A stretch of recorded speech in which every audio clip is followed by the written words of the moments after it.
బాగా చదువుకున్నారు. Yes.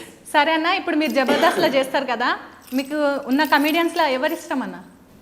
అందరూ ఇష్టమే. బికాస్ ఆఫ్ ఏంటంటే ఒక్కొక్కరిలో ఒక్కొక్క స్పెషాలిటీ ఉంటుంది.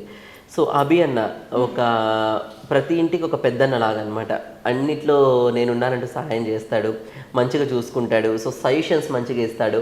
సో అలా సజెషన్స్ ఇచ్చేటటువంటి క్యారెక్టర్ నేచర్ అభి అన్న నుంచి ఇష్టం.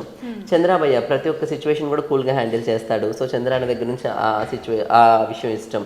సో గెటప్ శ్రీను అన్నయ్య ఏంటంటే ప్రతి ఒక్క సందర్భంలో కొత్తదనం చూపించి ఎంటర్టైన్ చేయాలని ట్రై చేస్తాడు. సో ఆ విషయం గెటప్ శ్రీను దగ్గర నుంచి నేర్చుకోవచ్చు. సో అలా ప్రతి ఒక్కరి దగ్గర నుంచి ఒక్కొక్క విషయం నేర్చుకోవచ్చు.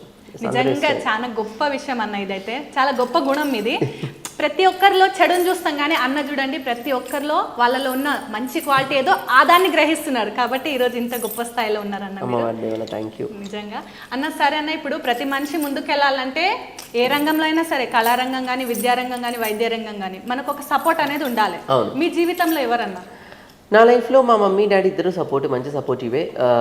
సో దాని తర్వాత మ్యారేజ్ అయిన తర్వాత మా wife is the biggest and strong support for me అని చెప్పొచ్చు. ఎందుకంటే చాలా వరకు లేడీ గెటప్స్ వేస్తున్నారు అంటే తల్లిదండ్రులు ఏ విధంగా యాక్సెప్ట్ చేసేసరి వారి యొక్క అర్ధభాగమైనటువంటి వైఫ్ కూడా యాక్సెప్ట్ చేయడం చాలా చాలా అరుదుగా జరుగుతూ ఉంటుంది. సో ఆ విషయంలో అయితే నేను చాలా గర్వపడతాను, చాలా హ్యాపీగా ఫీల్ అవుతాను. బికాస్ ఆఫ్ మా వైఫ్ కూడా చాలా చాలా సపోర్టివ్. సో మంచి ఎంకరేజ్మెంట్ ఇస్తుంది. అలా కాదు, ఇలా రెడీ అవ్వు, ఇలా చెయ్యి, ఇలా పర్ఫెక్ట్గా ఉంటుంది, ఈ విధంగా సెట్ అవుతుందంటూ మంచి సజెషన్స్ ఇచ్చి ముందుకు నడిపిస్తుంది.